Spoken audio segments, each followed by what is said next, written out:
right, what's up, Frightreads? How's everyone doing? Woo! All right, one more time. And what's everybody doing? You guys having a good time? All right, cool. That's what I like to hear, for sure. My name's Vampire. This is Devil. We host the Vampireanddevil podcast, and we really, really appreciate Harry, all of his courtesies, and everything that Frightreads does, allowing us to do this. So we also appreciate everybody sitting right here, showing us a lot of love and consideration, but even more so for Adam Cesare. All right. There you go. Right on. Who's already familiar with what Adam does? Hell yeah, absolutely. That's what we like. Of course, he's the writer for Clown in the Cornfield. And first and foremost, Adam, thank you so much, man. We really appreciate you giving us a little bit of your time. Of course, of course. Absolutely. So first and foremost, when it came to the idea of Clown in the Cornfield, what was your inspiration? What kind of allowed you and gave you kind of the thought process to take a clown genre that's got a few branches in that tree already in this direction? I think that my branch is pure slasher and pure whodunit slasher. I love Black Christmas, Halloween, any of the, which are also not really whodunits, but once you get that once you add that Agatha Christie element, once you add that, who's it gonna be? Friday the 13th is a great example. I love that thing, and I was a published writer for 12, 13 years before the first Clown in the Cornfield sold. Those books were for adults. Those were adult horror novels. And Clown in the Cornfield was my first young adult book. And it was basically, I was a teacher at the time. I taught high school English, and I wanted to write something that my students could get something out of and enjoy.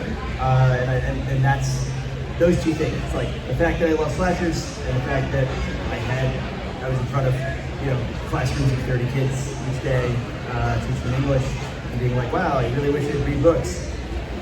Let's chop the heads off teenagers and now get them reading books. And that's kind of where it came from. Absolutely. When it came to like the history overall, when it came to clowns, I mean, of course, you've got the great Tim Curry with Pennywise. You've got everything that's becoming very popular, of course, when it comes to art. There's also movies that Devil and I have discussed on our show, like the movie Clown, Stitches, things like that. Was there something about clowns in general that you felt that you could specifically bring to those characters? Especially with a little bit of risk that's involved with the popularity explosion. Yeah, and I mean, publishing takes a really long time. So, Terrifier, the first one maybe had just come out. Right.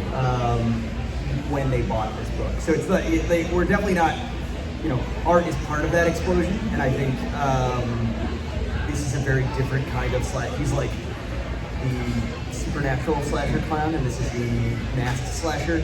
I love clown horror. I love everything you mentioned. Clown especially, I love the body horror of that. I love the Kyoto Brothers, Killer Clowns from Outer Space. I'm like a big clown person, but I'm also, it's harder because when you see the movie, Eli Craig's adaptation of the book, Freddo's much more of a clown in that movie than he is in the books. Like, it's in the books, it's purely someone using the face of the town. Like this town, Kettle Springs, they have this mascot that is tied to the economics of the town. So it's a clown, but it's a very American image, very classic Americana, kind of Norman Rockwell type stuff. That what the clown represents, and he's taking his vengeance on the teenagers, the current day teenagers of this town.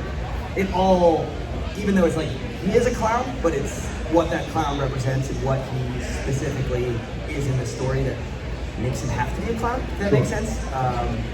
That's where I'm going from. Like in the movie, there's squeaky clown shoes and there's more clowny things, which I love about the film. But in the books, it's pretty much, it could be anything. Like he could be a Michael or a Jason. It could be a ghost face. It's really dependent on the fact that you're putting on that kind of mask.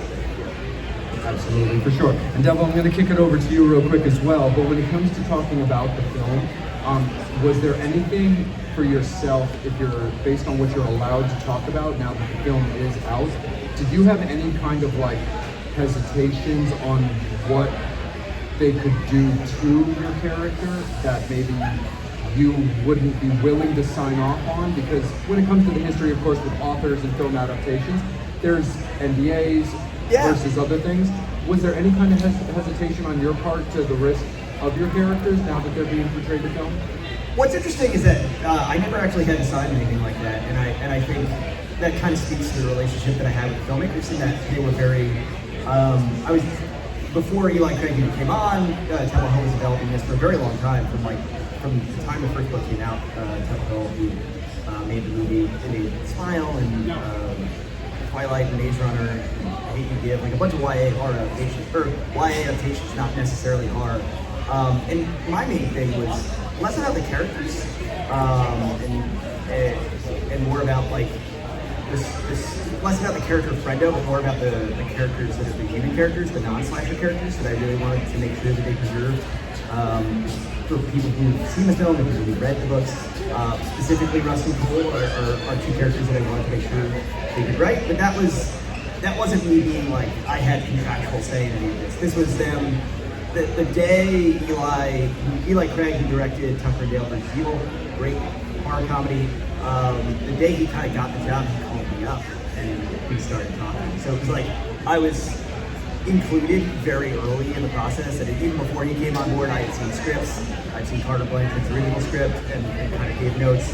So they were allowing me to kind of help or give my input the whole way, and they were listening to that input, which is I think was really cool. And that was what I told Eli. It's not like, and there's nothing secret, there's nothing NDA that I can't talk about. I was just basically like, hey, I want you to make a movie. I understand movies are movies and books are books. People will talk to me online about like, oh, they changed X, Y, and Z, and I think they're fairly small things that they changed in the movie. People get really heated about it, and they want me to be heated about it too. I'm like, no, I don't care. I have final cut in my books. I'm cool with that. The main thing I wanted them to get right is what they got right, and that was, I asked them pretty please. I didn't have any contractual say that. They were like, please do this, and I think they respected that. I've been living with these characters for a very long time, and I was like, I think you should do it like this, and they were like, yeah, cool, and that informed the process a little bit. And Eli was so collaborative and so cool, and Carter was so cool, and everyone. I went to set, and it was a really nice experience. Well, you're talking about, adding the clowns and stuff like that as being scariness. Talk about, adding that cornfield aspect of, obviously like Children of Corn sign, yeah. Bringing back that horror of scariness of cornfields. I think one of the great things about the book, and also one of the things that kind of keeps some people away, is the title. The title, it tells you what it is, but it also doesn't. I think a lot of people, I was actually talking with one of the booksellers here at Park Books. We're over in the annex. If you're like, what the hell did Adam come from? I didn't see him. My table's back in the back room over there. We have better air conditioning. I was talking to one of the booksellers at Park Books, and she was like, I owe you an apology. Like, until we were going to sell books for you, I had kind of not wanted to read this, because I kind of was like, oh, it'll be hokey, it can't be, like, I kind of know what I'm going to get with that title. And that's the whole point of the title, is that, like, you do technically get a clown, you do technically get cornfields, and it's that kind of classic Americana, both the rural America aspect of it, and then the way that you think you're going to get it is not at all like what you do. And like I kind of like that we begin on the title page, setting those expectations, where I love the things you mentioned. I love signs. I love pastoral horror. I like Dark Harvest. I like things that are set in that certain time of year, the harvest time. I wanted to give you that, and then I wanted to give you something that's very modern at the same time. It's like it's a story about basically kids with cell phones having too much need to get themselves in trouble with. And that's not the kind of story you can tell in the 50s, and yet it has that patina, that feel to it. Yeah, and then also being at a book festival that we are right now.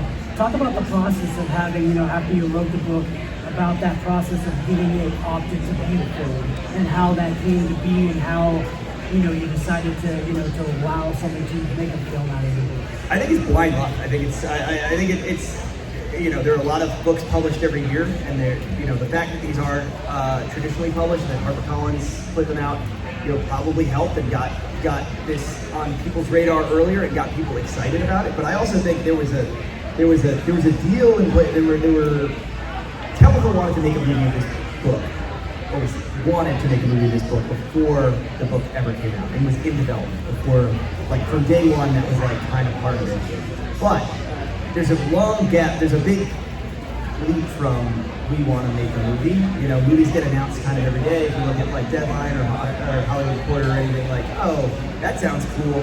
And then in 3 years, you're like, hey, that movie that sounded cool never came out. So I know enough to know that that happens all the time. So like the whole, every step, literally every step of the way, I was like, yeah, cool. It'll be cool bonus if they really do follow through and make a movie. It'll be really cool if they do. But I'm just gonna enjoy having the book out in stores. And you know, the first book came out in the middle of lockdown. It was what should we call it? It was like there were not a lot of bookstores open. 2020.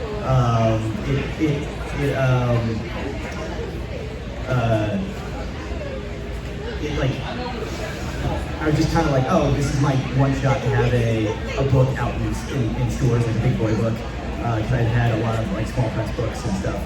And then I was like, oh, well, that'll be nice. I got to do it once. I'll never get to do it again. And then the first book, through word of mouth, through people who were in this audience, who read the book and talked about the book and reviewed the book on Amazon and told their friends about it and shared it, got it from their local libraries. It just kind of grew into a thing that, oh, maybe we can do a sequel. Maybe, you know, I can pitch a sequel on this. Like, and that kind of hit critical mass where it was like this kind of slow rollout of, it's not like the book was a smash hit originally. Like, it had won an award, it had done like little like benchmarks in the book's kind of life. And to the point where now it's 5.5 years later and the book sells more copies per week than it sold the week it came out, which is like, no, not a lot of books do that. Like, it's just been this nice kind of slow boil that I think, honestly, pushed them towards actually making a movie and being like, oh, this book has legs. Like, you know, let's do it. And I think that was a very rambling answer to your question, but I think I got it somewhere in there. No, absolutely. Talk a little bit about yourself, like being a writer, like your inspirations, what kind of got you into it. Like me growing up, I was a huge, still am to this day, but I was a huge C.S. Lewis fan. I grew up on the Chronicles of Narnia. My mom brought me up on a lot of old, like English type, you know, literature and film and TV shows like Dark Shadows and all that kind of stuff. And being also just a big like Adam's Family fan, and Devil's a big fan of the Munsters. You know, we love old time TV and all of those great actors and actresses. You know, all the way up until like, for example, my favorite film just in the world is A Clockwork Orange, and of course Anthony Burgess's book that he put out. What made you want to be a writer? Was it like just the way that books spoke to you at a young age, or just classes in school? Talk a little bit about you and your inspiration. I think I very lucky in a way that I grew up in a house that my dad was huge into movies. And when he probably shouldn't have been, he was like taking me out of school and was like, oh, it's, you know, first grade, we'll go see a movie. Who doesn't need it? Like, well, so like it would just take me out, we'd go see movies. But also very much a reader. He was a huge Stephen King fan, so it was like, I grew up in a house where like they were kind of both put on like an equal pedestal. Where I grew up watching movies and reading books. And the interesting thing about my dad, he's such a cinephile and he loves movies. His least favorite genre is horror. So it kind of became like, oh, well, that's the one that I like. That's the thing that, you know, that I gravitate towards. And it's interesting being here, and I'm a big slasher fan, obviously. And I think like growing up, going to the video store, those were inspirational to me. But we're really close to Trauma right here, and Lloyd, and those movies were very much to even being able to see The Toxic Avenger or Class of Nathan Hyde, having the Toxic Crusader show and stuff like that was very, very much kind of kinder horror stuff that I was into as a kid. That kind of, I just released the novelization of the new Toxic Avenger. Oh yeah, like, trust me, don't think you were going to get out very, and talking about like, that. Very, like, feels very like full circle kind of stuff like that. I've been very lucky in that I can change the things that I liked as a kid and still like as an adult into the way I make my living and pay my mortgage. It's really cool. It's really something that I don't take lightly. But yeah, all of that. Like I grew up in the perfect complete blockbuster dominance. A little bit of mom and pops, and like the fact that there were videos rental sections in grocery stores and stuff like that. Like this era of horror that I've kind of now been able to, you know, in some small way add to. I, you know, grew up on that stuff. Absolutely, for sure. And of course, just talk a little bit about how the relationship with you and Lloyd and Troma came about for you to, write the novelization of the newest Toxic Avenger movie. I'd like to say it was because I'm a huge Troma fan and Lloyd. I was asked by this is technically Legendary made the new movie. They did the Godzilla movies, they did, what did they do? They did Trick or Treat. They're like a production shingle they did Dune, the new Dune movies. So they basically sub-licensed out novelizations. And I'm with it enough and I buy novelizations. So I knew that Titan Books does all their novelizations. Titan Books had approached me to do a different and unrelated book. It was a video game adaptation. It would have been really cool. It would have been something I would have liked to do. It was with characters I liked and stuff. But my wife was about to have a baby. I was like, I'm about to be a dad. I can't be writing video game tie-in stuff. It's gonna drive me nuts. I need to focus on other stuff. And I just I politely said no, but I kind of looked and I was like, oh, they do all the Legendary stuff. I was like, okay, shot in the dark. My wife's gonna kill me. But if you're gonna do a Toxic Avenger remake novelization, I don't know who in their right mind would publish Toxic Avenger remake novelization, but if you're gonna do that, I'd be your guy. And a day later, he sent me a non-disclosure agreement that was he's like, sign this, but you know what it is. And I just kind of talked my way into that job. So it's not a thing I'm gonna do more of, I don't think. I've got my dance card's really full with my original stuff, but I just couldn't say no. I have to write the Toxic Avenger. Yeah. Absolutely, no, for sure. And one more thing for me in the segment, I'll pass it back over to Devil, being that it is Frightreads, books and a lot of, the Fangs and Infernos out here, as well as all of the great fans of what you do. We all like books and things of that sort. So having just kind of a little fun thing. Were you an R.L. Stine fan? Do you like Goosebumps? Do you have a favorite story? And if you saw them, what did you think of the most recent movies? I haven't seen that. I saw the first one with Jack Black. I like that a lot. I haven't seen the TV show, the Disney Plus thing. I was perfect age for R.L. Stine. I was right around the exact target age of those, and I loved them. I had every single one. Here's an interesting one. Deep Trouble 2. Deep Trouble is the fish one, the aquatic-based one. Deep Trouble 2. I think I've got the name right. I remember there's a scene where the grandpa gets smushed up against the door by a giant sea snail. And I just really like that. I've thought of that image for a really long time. So yeah, I'm a big R.L. Stine fan, and I got to meet him recently. Oh, really? Yeah, I got nominated for, my book Influencer was nominated for an award, and I knew I wasn't going to win, but I was like, oh, the real prize will be R.L. Stine's going to get this thing. I'm going to go make him take a picture with him. So I did not win the award, but I got a picture with R.L. Stine. It was very cool. Nice. Well, with obviously with the success of the books and the 1, 2, 3, is there anything that you can talk about? If you know, is there a possibility of them continuing on with the movie series to the books 2 and 3? I think they're very. I think the movie did really well in theaters. The movie continues to do well on streaming and the Blu-ray. I've got them over at the table. Blu-ray in 4K and DVD just came out. So it's kind of you keep getting these bites of the apple, and it's another thing to get the producers excited about it. And I know more than I can let on. I'm in emails and texts and stuff that they're very excited about. I know Eli's excited about it, the director. All I can say is that nothing's a done deal, even if I'm feeling really good about it. So if you like the movie, if you want to see more of them, tell a friend about it, write a review on Amazon. I know it sounds silly, but they're literally these guys that are big millionaire producers are reading the reviews on Amazon and that's swaying them in some way as to whether they want to continue doing this. So keep the pressure on, tell people, stream it on Shudder, get those free codes for a free month of Shudder and then just stream it for a month straight before your credit card gets charged. And then, so little things like that. Little things. It's a great way to kind of help the cause if you do want to see a sequel. And I very much do, because I think, I don't even know that it would follow the second book. The second book has some stuff that kind of another franchise kind of ended up using, a similar conceit. So I think we would have to go in a different direction in book 2, and that's really exciting, or in film 2, the idea of doing an alternate universe, Dark Tower, like another spin of the wheel, alternate universe version of what book 2 was. You know, like set in like a. I'm giving away too much, but yeah, that would be cool to me. And then also, obviously, in 2025, talk about you personally, what you have in store, and you can talk about for this year and going into 2026. I'm basically all wrapped up for this year. It's the Toxie novelization is the only thing I had out this year. I've handed in Final Frontier 4, Lights, Camera, Friendo. I'm very, very happy with it. It's very weird to people who were upset how weird 3 was. Probably be a little less upset, but maybe still upset. And then right after that, I'm gonna have some secret stuff come out in 2026. The contracts aren't finished yet, so I can't really talk about it. Give you something there, and then skipping over to another announced thing is I have vampires are my favorite thing. Vampires are my favorite horror thing.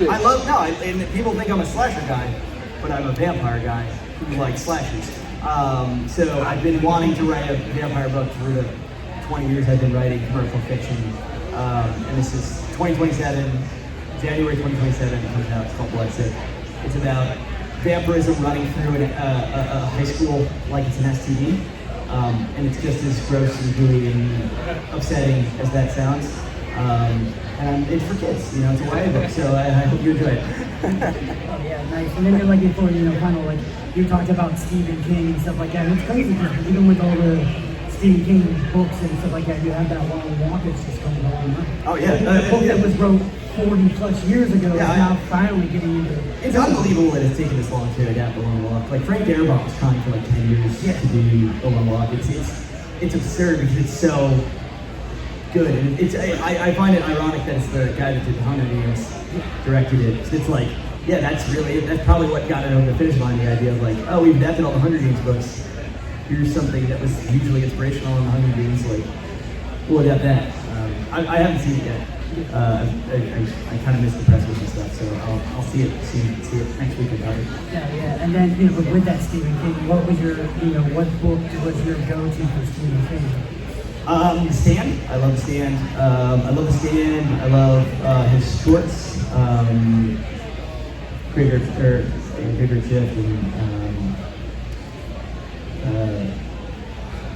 God, why am I having such Silver Bullet's there's a cycle. That one's Cycle of the Werewolf, and my early King stuff is a lot of Nightmares and Dreamscapes. My dad had the audiobook of Nightmares and Dreamscapes, which is an audio cassette. I remember Whoopi Goldberg reads the story about the elementary school teacher that kills all the students. So brutal. It's such a brutal story.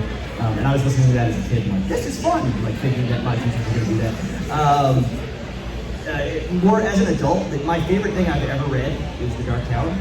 I urge you, if you're a King fan, if you, I know there are so many of them out there that are like King fans, but Dark Tower. Like, I haven't read Dark Tower, or I don't want to read Dark Tower. I urge you to get over that. That's the kind of thing where you're talking to people at parties and they're like, I like all kinds of music, just not country.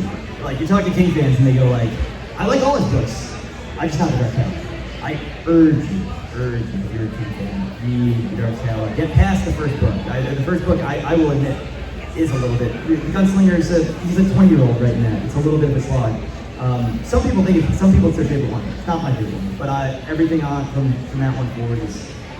If I take it as a whole, it's my favorite game. Right on, Adam. And as like a final series, just questions and fun things, to wrap this up, because we really appreciate your time. Fans, thank you guys all so much as well for hanging out with us for a little while. If you want to do a Q&A, you'll do it over my table. Come on, we'll talk. Absolutely. Yeah. And you talked a little bit about being a vampire fan, so I'm going to make Devil suffer for a minute, and we're going to talk briefly, or whatever, a little bit about the new Nosferatu movie, because I am kind of curious about your overall takes of that. My simplistic little soapbox for just a moment is overall, I thought it was great. I'm a big fan, first and foremost, of Robert Eggers' work as a director. His style, I think it's bitchin'. I think it's so good. I'm also a Bill Skarsgård fan. I really liked his interpretation.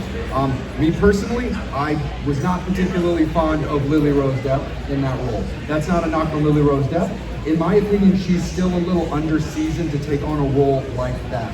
Now, It's funny because I think we have similar feelings overall, but I would actually argue. I would argue pro Lily Rose Depp. I think she's one of the stronger aspects of the movie, actually, for me. Okay. And I like all of them. I like the main three. I like Nicholas Hoult a lot. I feel like a lot gets said about Skarsgård and her, good and bad. But I feel like Hoult kind of gets left out of the equation. This kind of interesting vampire cuck guy. Like I think he's like a really nuanced role, or like a more interesting. This third wheel feel. Yeah. I didn't want to cut you off, but I No, you're good. I like that movie a lot. I stopped short of love. I don't know. I am a huge Eggers fan. It's not my favorite of his, and I'm such a big Francis Ford Coppola's Bram Stoker's Dracula fan, which is it's funny because it's even as much as I love that movie, I think you're actually very similar in that wow, I love both of these films, or I love Francis Ford Coppola's Dracula. I think it's a flawed movie, but I don't love Nosferatu, and I think it's almost flawed in similar ways. But I don't love it. So I don't even know. I couldn't even tell you. It's probably because I saw one when I was younger, and I think if I were 12 and I was seeing that and I hadn't had the experience of Dracula I had, I think it would have been my definitive version of Dracula in a way. And I see a lot of young fans, that is their kind of Dracula, which is what I like and I appreciate about that movie. For sure. Yeah. I like more big period costume epics. I don't care how I get them, so I'm happy with it. Yeah, I mean, my thing when it came to Lily, it wasn't so much it wasn't that I didn't think she did a good job. If I was casting that movie, I kind of would have liked them to have gone after somebody like Emma Watson. There's a reason I think that way. While it comes to her, Lily being cast for the role and the time frame of that, not trying to make this sound particularly weird or unethical to anybody, but if you look back just at Dracula stuff, at that time frame, the age gaps of Dracula and the young female. You wanted an ingenue, you wanted a younger actress to play it. The reason I liked Emma for the idea of it is she's won these 2 Oscars in the last 3 years, and that's not the reason I'm going there, is that she's won these awards for period pieces of similar style. Marie Antoinette. You go against, I don't know, you go against, I see what you're saying, I politely disagree. No, it's cool. But, thank you guys so much. This is awesome. And I will talk movies, and I'll talk books, and I'll talk everything all day long. Come see me. Our wonderful Coral, you mind if I shout you out? Coral's wonderful cosplay as Brenda right here. This is the coolest thing that's ever happened. Thank you so much. And Clown Super Fan Thank you, everyone. And let everybody know where you and the Clown in the Cornfield can be found. Right over in the annex. Follow me. You can watch me eat this hot dog if I want.